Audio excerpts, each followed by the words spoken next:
नमस्कार मित्रांनो, भावी शिक्षक आणि शिक्षिकांनो, टिप्स फॉर टीईटी मध्ये मी अक्षय वरकर तुम्हा सर्वांचं स्वागत करतो।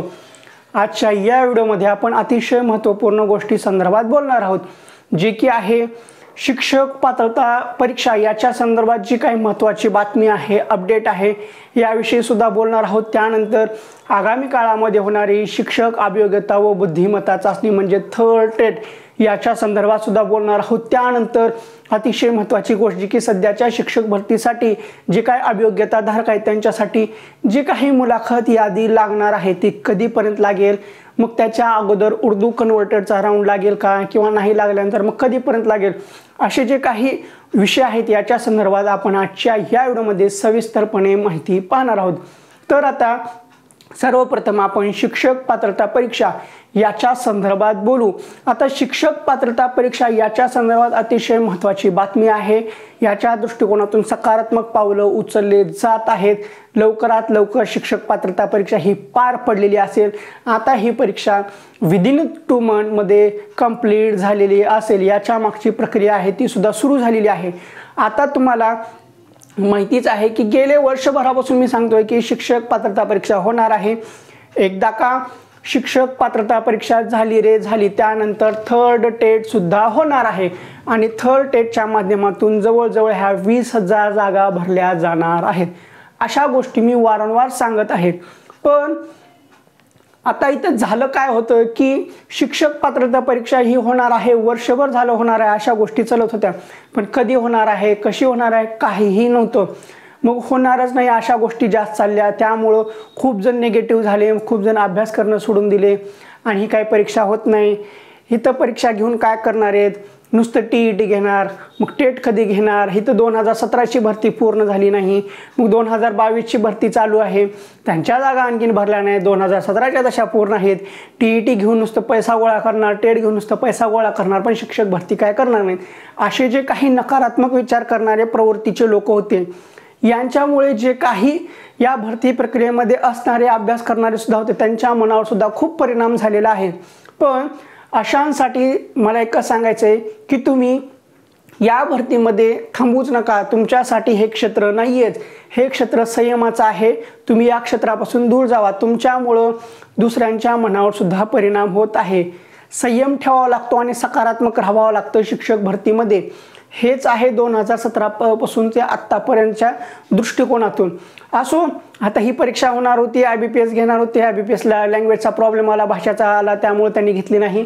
मग महाराष्ट्र राज्य परीक्षा परिषद घेणार म्हणले, मग त्याच्यामध्ये आचारसंहिता आली, आचारसंहितेमुळे ती प्रक्रिया ही गेली, खोळंबली। मग आता याच्या दृष्टिकोनातून सकारात्मक पाऊल काय पडलेलं आहे की महाराष्ट्र राज्य परीक्षा परिषदेने एक जाहिरात टाकलेली आहे। आता ही जाहिरात कशा संदर्भात आहे की जी काही आपली शिक्षक पात्रता परीक्षा आहे ही घेण्यासाठी कंपनी नेमायची असते। मग आता मागच्या वर्षी जी काही कंपनी होती त्या कंपनीने परीक्षा घेतली, ती अतिशय पारदर्शकपणे घेतली, भूतो ना भविष्यतो। आतापर्यंत कधी अशी परीक्षा झाली नाही, ती मागच्या वर्षीची झाली, म्हणजे एकदम पारदर्शकपणे। कारण 2013 पासूनचा आतापर्यंतचा इतिहास आहे। आपल्या परीक्षेमध्ये काही ना काय घोळ गोंधळ चुका वगैरे होतच असतात, पण मागची जी काही झाली 2021 त्याच्यामध्ये कसलीही काही चूक नव्हती आणि एकदम पारदर्शकपणे झाली। पण ती झाली 2021ला, त्याच्यानंतर ही परीक्षा झालेली नाहीये। मग आता होणार आहे, निवेदन मागवलेलं आहे, टेंडर कुणाला घ्यायचे ते तुम्ही घेऊ शकता। मग आता हे टेंडरची जाहिरात दिलेली आहे, कधीपासून आहे की 19 जुलैला जाहिरात दिलेली आहे आणि 31 जुलैपर्यंत जाहिरात चालणार आहे। मग याच्यातून एक गोष्ट लक्षात येते की आपली परीक्षा घेण्याची प्रोसेस सुरू झालेली आहे। मग आता 31 तारखेपर्यंत आपल्या शिक्षक पात्रता परीक्षेचं नोटिफिकेशन येणार नाही। मग कधी येईल आणि परीक्षा कधी होईल, तर एक गोष्ट लक्षात घ्या, बरोबर 2 महिन्यामध्ये ही परीक्षा झालेली असेल म्हणजे असेल। मग आता हे जे काही टेंडर घेणार आहेत, हे टेंडर घेतल्यानंतर जी काही कंपनी असेल त्या कंपनीला सर्व प्रक्रिया समजून सांगितली जाईल। मग त्याच्यानंतर त्यांच्याकडून डेमो घेतला जाईल। डेमो सक्सेसफुल झाल्यानंतर लागलीच 1 ते 2 दिवसामध्ये शिक्षक पात्रता परीक्षेचं नोटिफिकेशन येईल आणि फॉर्म भरायला सुरुवात झालेली असेल। तर एक गोष्ट लक्षात घ्या की येणाऱ्या ऑगस्ट महिन्यामध्ये 15 तारखेपर्यंत आपल्या शिक्षक पात्रता परीक्षेचे फॉर्म भरायला सुरुवात झालेली असेल। आणि हे फॉर्म भरण्याची प्रक्रिया ऑगस्टच्या एंडिंगपर्यंत चालेल। आणि आपली शिक्षक पात्रता परीक्षा कधी होईल तर आपली शिक्षक पात्रता परीक्षा ही सप्टेंबरच्या एंडिंगपर्यंत किंवा ऑक्टोबरच्या पहिल्या आठवड्यामध्ये होईल आणि तेही एका दिवसामध्ये ऑफलाईन पद्धतीने परीक्षा असणार आहे। आता राहिले किती दिवस? 2 महिने। पायाखालची जमीन सलकली ना, 2 महिन्यामध्ये अभ्यास कसा करायचा प्रश्न पडला असेल। आता याच्यामध्ये बरेचसे असे असतात की फॉर्म भरल्यानंतर अभ्यास करू। आता तुमच्या हातातून संधी गेलेली आहे। इतके दिवस सांगत होतो अभ्यास करा, परीक्षा होणार आहे, कधी होती की काय होती की झाल्यावर बघू असे विचार करणारे ह्या प्रक्रियेमध्ये कधीच टिकत नाहीयेत। ही शेवटची संधी असणार आहे आणि ही शिक्षक पात्रता परीक्षा झाली म्हणली की 100% तिसरी शिक्षक अभियोग्यता व बुद्धिमत्ता चाचणी होणार म्हणजे होणार। आणि याचं प्रकरण सुद्धा कोर्टात चालू आहे आणि यावर 20,000 जागांची भरती होणार। हे मी वारंवार सांगत आलेलो आहे आणि आत्ताही सांगतोय। आणखीनही सुद्धा जास्त वेळ गेलेला नाहीये, तुमच्याकडे 2 महिने आहेत। 2 महिन्यामध्ये हे परीक्षा तुम्ही पार करू शकता। मग लगेच ह्याच्यामध्ये आता नकारात्मक विचार करणारे जे असतात की बघू फॉर्म निघल्यावर बघू, फॉर्म आल्यावर बघू, फॉर्म आल्यावर आपण अभ्यास करायला चालू करू, फॉर्म येतील तेव्हा अभ्यास करू। मग ही परीक्षा झाल्यानंतर 4 महिने काय रिझल्ट लागत नाही, मग निवडणुका होतात, एकदा काय सरकार बदलले की मग काय परीक्षा घेत नाही, मग तिसरी शिक्षक अभियोग्यता व बुद्धिमत्ता चाचणी काय सुद्धा होत नाही। हे असंच चालतं व नादी न लागलेलं बरं। ठीक आहे, नादी न लागलेलं बरं आणि तुम्ही ह्या प्रवाहामध्ये सुद्धा येऊ नका। कारण एक गोष्ट लक्षात घ्या, तुमच्यासाठी हे क्षेत्र नाहीये, हे क्षेत्र फक्त संयमाचं आहे। आता तुमच्या मनामध्ये विचार 2017ची भरती पूर्ण होत नाही, हे 22ची होत नाही, मग पुढले काय करणार असे विचार जर तुमच्या मनामध्ये येत असतील तर तुम्हाला माझे हात जोडून विनंती आहे, तुम्ही या क्षेत्रामध्ये थांबूच नका। तुम्ही तुमचा दुसरा उद्योगधंदा तुम्हाला जे काही करायचं ते करा, पण ह्या क्षेत्रामध्ये येऊ नका। विनाकारण तुमची बुद्धिमत्ता, तुमचा वेळ, तुमचे श्रम आणि तुमची मेहनत याच्यामध्ये वाया घालू नका, तुम्ही ती तर घालवा। पण एक गोष्ट लक्षात घ्या, ज्यांना खरंच शिक्षक व्हायचं आहे, ज्यांना भविष्यामध्ये शिक्षकच व्हायचं आहे, जे 2022च्या शिक्षक अभियोग्यता व बुद्धिमत्ता चाचणीची परीक्षा दिली पण TET पास न झाल्यामुळे ते शिक्षक होऊ शकले नाही, अशांसाठी ही शिक्षक पात्रता परीक्षा आहे। आणि ज्यांचं मेरिट हे मेरिटपर्यंत येऊ पोचले नाहीत किंवा मेरिट जास्त लागलं, अभ्यास करून सुद्धा आलं नाही, मग IBPSचा पॅटर्न होता, मध्येच घोळ झाला, मग अशांचा सुद्धा घोळ झालेला आहे, त्यांच्यासाठी तिसरी अभियोग्यता व बुद्धिमत्ता चाचणी येत आहे। जास्त पॅनिक होऊ नका।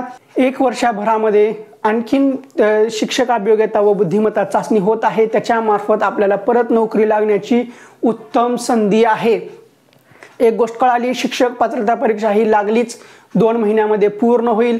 ते झाल्यानंतर शिक्षक अभियोग्यता व बुद्धिमत्ता चाचणी म्हणजे थर्ड टेट होणार म्हणजे होणार। न्यायप्रविष्ट प्रकरण आहे आणि ही परीक्षा होणारच। आणि प्रोसेस कशी आहे, सेम ॲज इट इज तशी जर एकदा परीक्षा होणार, त्यानंतर बिंदू नामवली, मग जागा येणार, जागा आल्यानंतर मग पुन्हा प्रेफरन्स, अशा प्रक्रिया चालत राहतील, ह्यात काही वाद नाहीये।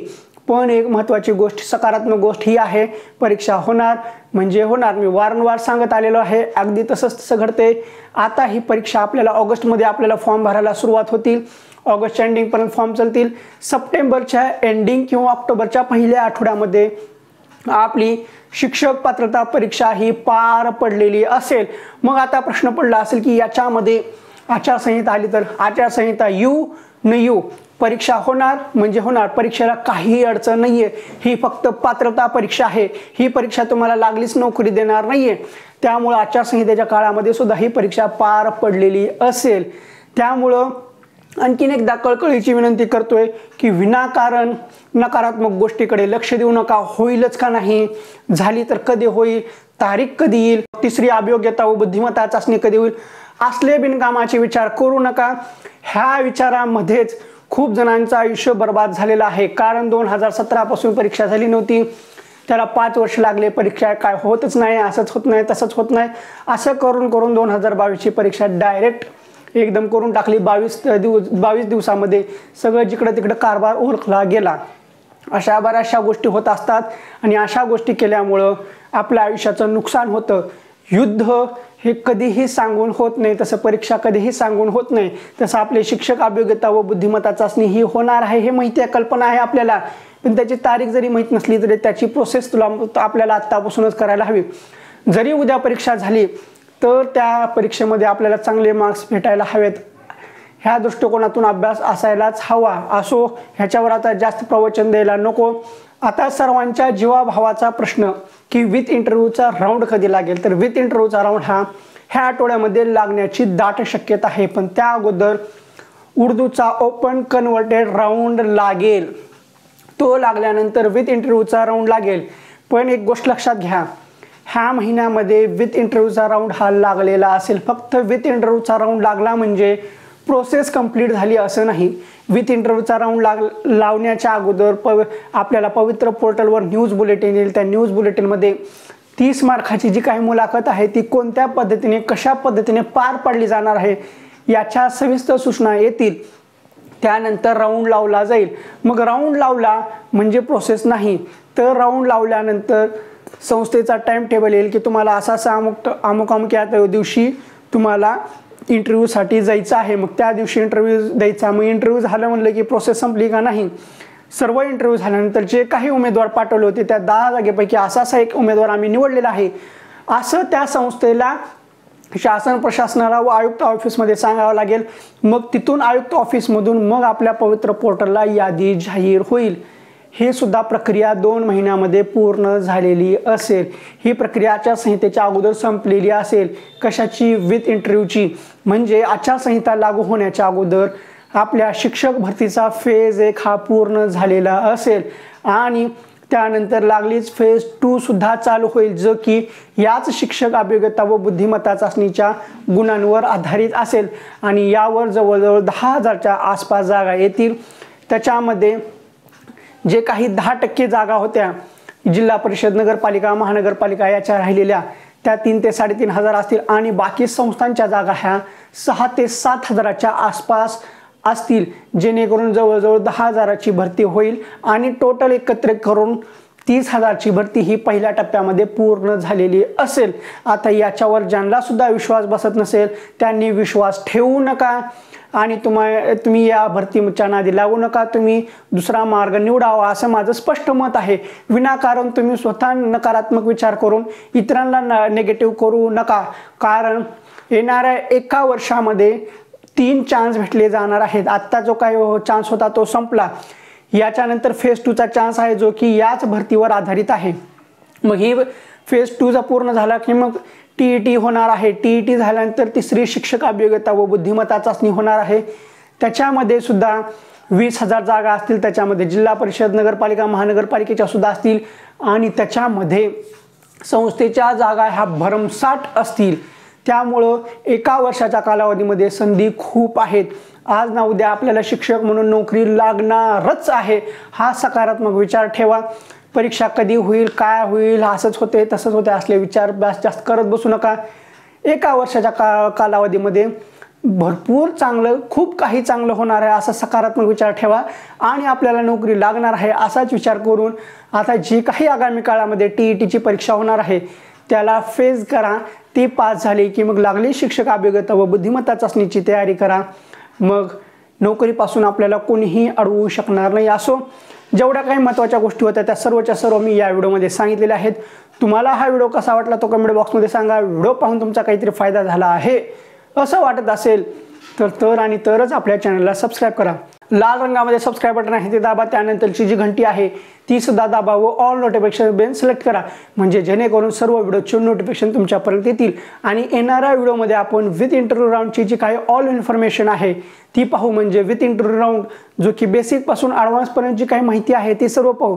त्याच्यामध्ये संस्थेच्या एकूण जागा किती आहेत, इंटरव्ह्यूला आलेल्या किती आहेत, 11वी 12वीच्या किती आहेत, मग 1ली ते 10वीपर्यंत कितीला आलेल्या आहेत, मेरिट लागण्याची शक्यता किती आहे, जागांची विभागणी कशी केलेली आहे, इंटरव्ह्यूची तयारी कशी करायची, मग सिलेक्शन प्रोसेस कशी असते, मग तिथं हा मॅटर करतो का, अशा सर्व गोष्टींवर आपण पुढल्या व्हिडिओमध्ये चर्चा करू.